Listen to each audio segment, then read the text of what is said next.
भारतीय छात्र संसद foundation, MIT school of government और MIT विश्व शांति विश्वविद्यालय की संयुक्त पहल भारतीय छात्र संसद 12 संस्करण पूरे कर चुकी है।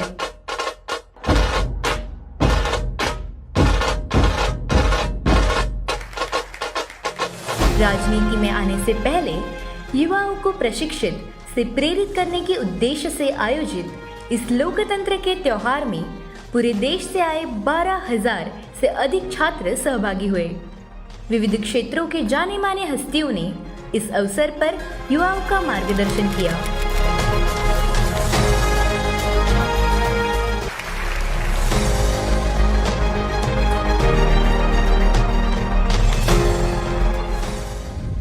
भारतीय छात्र संसद भारतीय राजनीति का एक महत्वपूर्ण, उपयोगी और दिशा दर्शन देने वाला एक प्रयोग नहीं कहूँगा, क्योंकि अब प्रयोग व्यवहार में आया है जिसके रिजल्ट्स भी मिले हैं, लेकिन भारतीय राजनीति में एक बहुत उपयोगी एक्सरसाइज गत कई सालों से राहुल जी कराड़ और विश्वनाथ जी कराड़ इन दोनों ने शुरू किया है।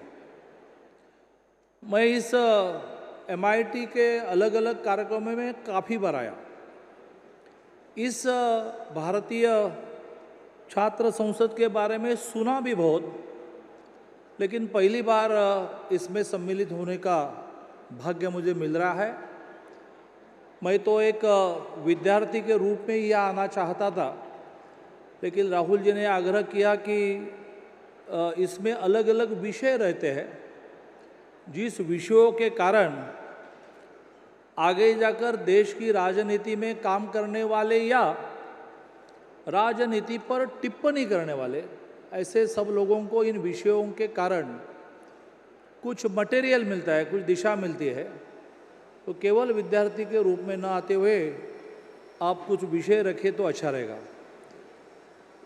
मैं बहुत व्यस्त रहता हूँ, इसलिए कल तक क्या विषय इन्होंने कहा है ये देखा तो मैं थोड़ा घबरा गया। जिस विषय के बारे में बोलते वक्त एक एक वाक्य बहुत सावधानी से बोलना चाहिए, ऐसा विषय मुझे दिया गया है, कॉमन सिविल कोड। तो शुरू में तो राहुल जी और विश्वनाथ जी इन दोनों का इतने बड़े देश भर के अन्य अन्य राज्यों से आए हुए छात्रों का, मेरे सामने बैठे हुए विचारवंतों का, सबका दर्शन लेने का, मिलने का मुझे मौका लिया, इसलिए मैं उनका बहुत मन से आभार व्यक्त करता हूँ। विश्वनाथ जी विश्व शांति केंद्र के नाम से एक आध्यात्मिक साधना करते हुए इस देश की आध्यात्मिक साधना से ही शांति मिलेगी। नॉट नेसेसरी दैट आध्यात्मिक साधना एक किसी परमेश्वर से जुड़ी हुई है, वो अलग अलग प्रकार के परमेश्वर से की भी हो सकती है, लेकिन अपने को जो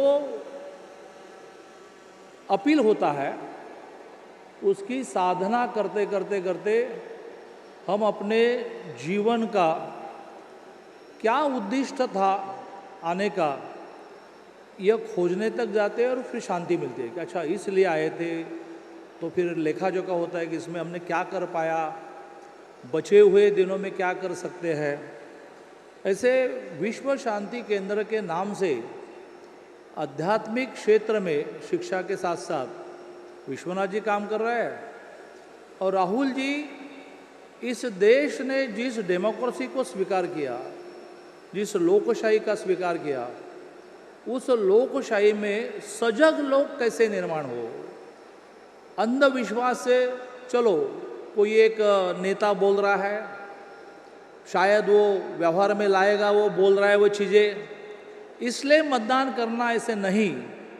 सजगता से वोटिंग करने वाला परसेंटेज बढ़ने के लिए इस प्रकार की एक्सरसाइज आवश्यकता है। और सबसे महत्व के बाद राज्यकर्ता के रूप में भी अपने दिमाग में चाहिए कि इस विषय में क्या करना चाहिए। पहले लोगों ने क्या किया था, या राज्यकर्ता न बने तो कम से कम अलग अलग प्रकार के कानून जब बनते हैं तो जो इनपुट देंगे, ऐसे राज्य के क्षेत्र में अच्छा सोचने वाले, अच्छी दिशा देने वाले, अच्छा इनपुट देने वाले लोगों को निर्माण करने के लिए राहुल जी प्रयत्न कर रहे हैं। तो दोनों के प्रयत्नों से एक देश के लिए जो मोदी जी चाहते हैं कि ह्यूमन रिसोर्स में ठीक रिसर्च होना, ठीक डेवलपमेंट होना, ये मोदी जी चाहते हैं। तो इस विषय में उन दोनों काम करते हैं। मैं बहुत उनका अभिनंदन भी करता हूँ और उनको आगामी दिनों में कुछ करने के लिए शुभेच्छा भी देता हूँ। मेरा अब विषय, जैसे मैंने कहा कि जिस विषय में विवाद होने की कोई आवश्यकता ही नहीं,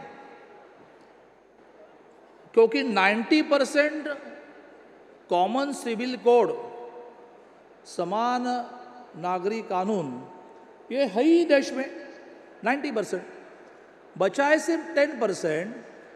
लेकिन एक राज्यकर्ताओं की आवश्यकता होगी जो वो लोगों को अस्वस्थ रखते हैं और अस्वस्थता के आधार पर कहते हैं कि आपके मन में जो अस्वस्थता है उसको मैं नेतृत्व करूंगा।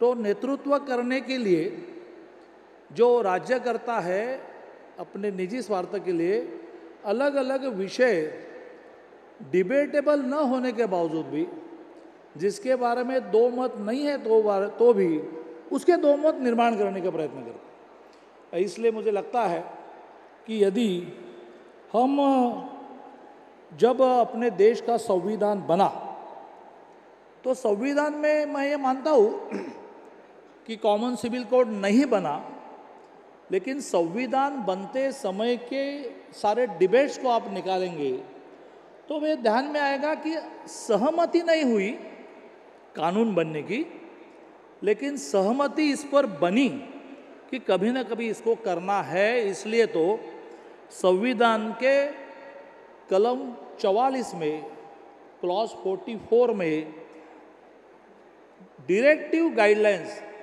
जिसका दिशा दर्शन कहते हैं कि भाई ये करना है कभी ना कभी, तो सहमति होने के बाद करिए। ऐसे अपने कॉन्स्टिट्यूशन में ही इसका प्रावधान हुआ। यदि कॉमन सिविल कोड की आवश्यकता ही नहीं थी तो वो डिबेट उसी समय खत्म होना चाहिए था, उसको हमने मार्गदर्शक तत्वों में लाने की कोई आवश्यकता नहीं थी। बाबा साहेब अम्बेडकर जी जिन्होंने संविधान लिखा, और ऐसा संविधान लिखा कि जो हजारों साल तक बहुत बड़ा मूलभूत बदल जिसमें करना ही नहीं पड़ेगा, लोगों की मानसिकता को ध्यान में लेकर क्या होगा तो क्या करना है, क्या होगा तो क्या करना है, क्या होगा तो क्या करना है, इट्स अ कॉन्स्टिट्यूशन। संविधान में क्या लिखा है कि ये हुआ तो ये करना, ये हुआ तो वो करना। तो ऐसा 1000 साल भी जिसमें बेसिक बदलाव लाने की आवश्यकता नहीं पड़ेगी, ऐसा संविधान बाबा साहब अम्बेडकर जी ने दिया। उन्होंने क्या लिखा है कॉमन सिविल कोड के बारे में? उन्होंने लिखा है कि we have in this country a uniform code of laws, we have covering almost every aspect of human relationship. We have a uniform and complete criminal code operating throughout the country, which is contained in the penal code and the criminal procedure code. इस बारे में स्पष्टीकरण देते वक्त वो आगे कहते हैं, I can cite innumerable enactments which would prove that this country has practically civil code, uniform in its content and applicable to the whole of the country.